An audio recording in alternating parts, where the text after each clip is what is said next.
La communauté urbaine de Nkonsamba dans sa configuration actuelle voit le jour à la suite du décret du président de la République numéro 2008/019 du 17 janvier 2008 portant création de la communauté urbaine de Nkonsamba avec son siège à Eboum 1. Elle compte 3 communes d'arrondissement, à savoir Nkonsamba 1er, Nkonsamba 2e, Nkonsamba 3e. La ville de Nkonsamba, chef-lieu du département du Mungo, couvre une superficie de 340 km².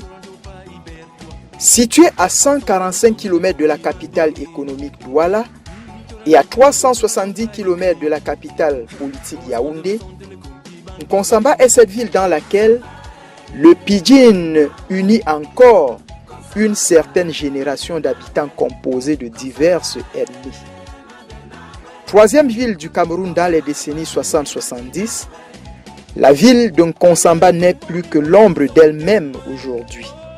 Son érection en communauté urbaine de 17 janvier 2008 constitue une preuve évidente des autorités de la République à faire renaître cette ville des cendres de son passé glorieux.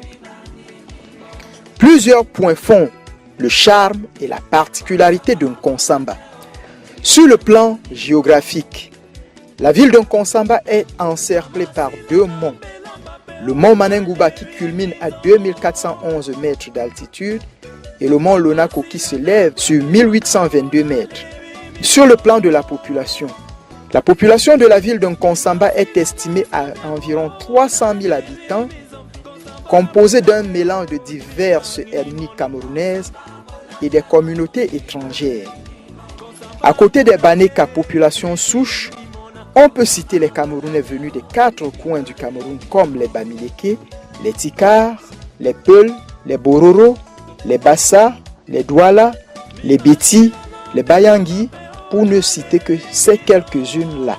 Sur le plan linguistique, le pidgin unit encore une certaine génération d'habitants de la ville de Nkonsamba constituée de différentes ethnies. Sur le plan économique, Nkonsamba est un grand centre agricole avec la culture et la commercialisation du café comme activité principale.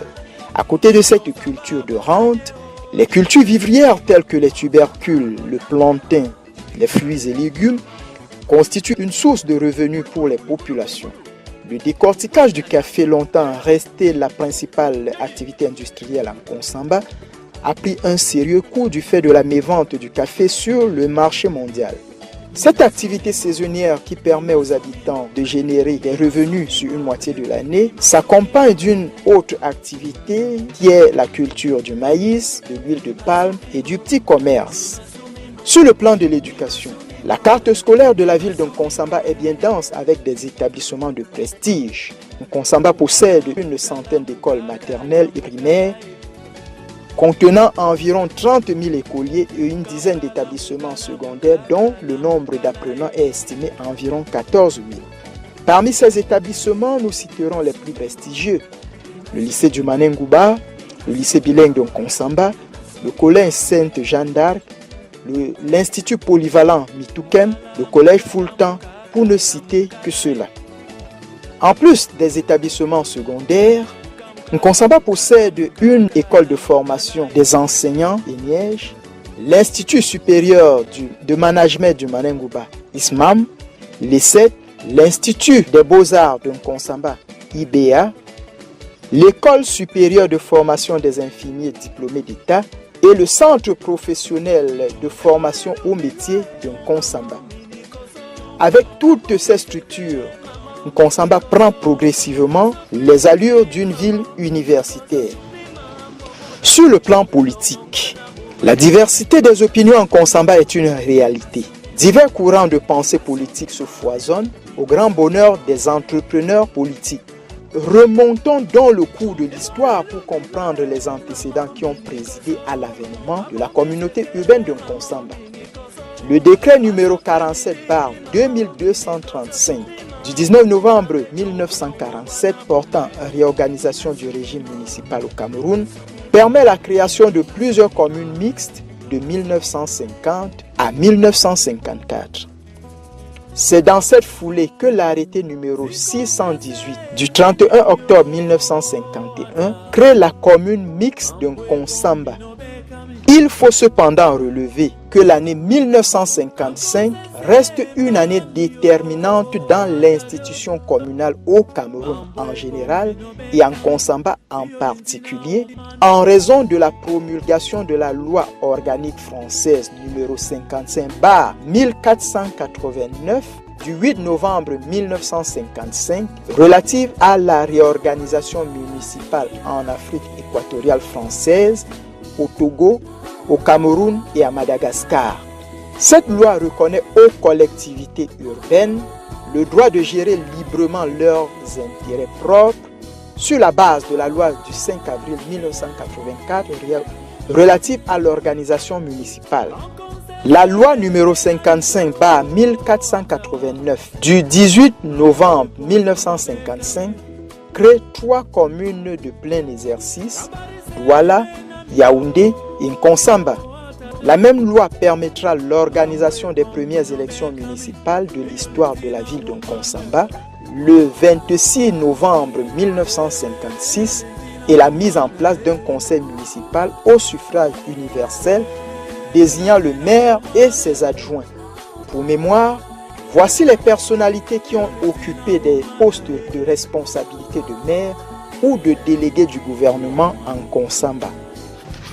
Kemajou Daniel de 1956 à 1960, Nkempe Bruno de 1960 à 1961, intérimaire de Kemajou Daniel avec délégation spéciale.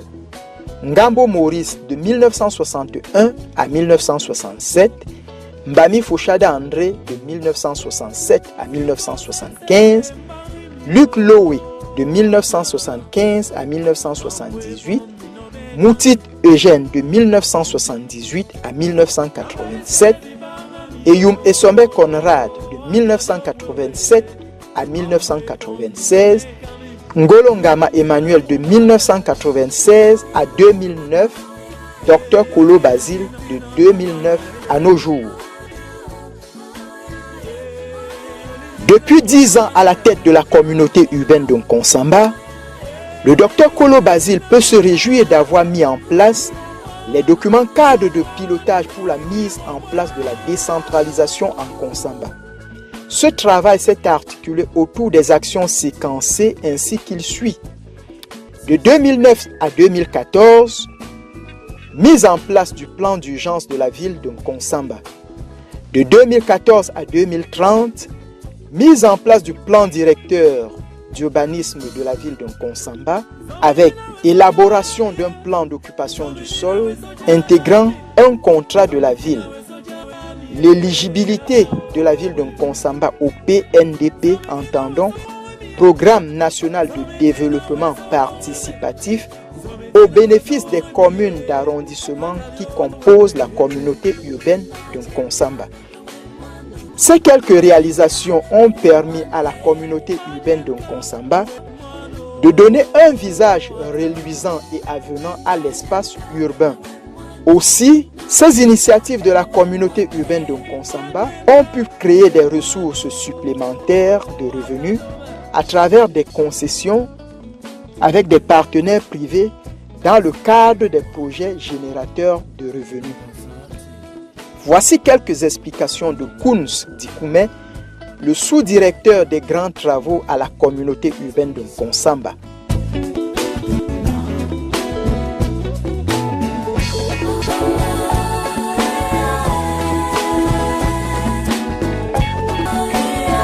Depuis l'arrivée du docteur Kolo Basile, délégué du gouvernement auprès de la communauté urbaine de Nkonsamba, il a d'abord procédé à faire revivre certains bâtiments communaux qui présentaient un délabrement trop avancé. Vous voyez le snack bar restaurant Montmaningouba. De nos jours, quand les gens entrent là-bas, ça vit, ça fait la fierté de la ville. Autrefois, c'était un vieux garage qui était dénommé garage moteur. On avait 2 ou 3 camions de déchets là-bas qu'on allait parquer à l'actuelle fourrière. Donc, c'est l'une des réalisations. Il est bien vrai que ça a fait l'objet d'une concession avec le défunt Ewanekan. Tous les mois, il paye à la communauté urbaine la somme objet du contrat. Nous sommes rabattus aussi au niveau du cercle municipal, qui est une salle de fête connue de tout le monde. C'était vieillotte, parce que pour ceux qui repartent là aujourd'hui, ils se rendent compte que ça a été entièrement rénové. Et je crois que dans la ville aujourd'hui, il n'y a pas mieux que cette salle. Climatisée, plafonnée, les travaux ont été rénovés. Entre dans le cercle municipal au tribunal de grande instance, il y a un ancien atelier de menuiserie. Bref, c'était un atelier technique qui servait les travaux de menuiserie. Il y avait des moules là pour des moules où on fabriquait des buses pour canaliser l'eau dans la ville. C'est-à-dire quand on va par exemple au quartier 6, on voit encore les restes de ces buses là qui a été entièrement rénové. Toujours par une dame qui a pris cet endroit en concession.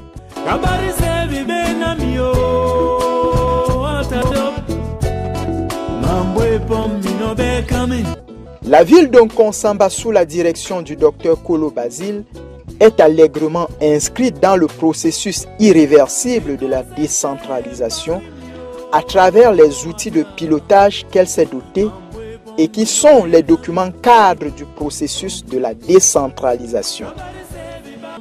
La décentralisation étant irréversiblement en marche, la communauté urbaine de Nkonsamba, sous la direction du docteur Kolo Basile, a planté le décor de la décentralisation au profit des communes d'arrondissement de Nkonsamba. La voie royale est donc tracée pour une décentralisation réussie en Nkonsamba. Il ne reste plus donc aux acteurs que sont les exécutifs municipaux des différentes collectivités de Nkonsamba de prendre à bras le corps ces opportunités et de conduire avec succès leur collectivité locale vers l'émergence à l'horizon 2035 pour un mieux-être des populations qui appellent cette émergence de tous leurs vœux.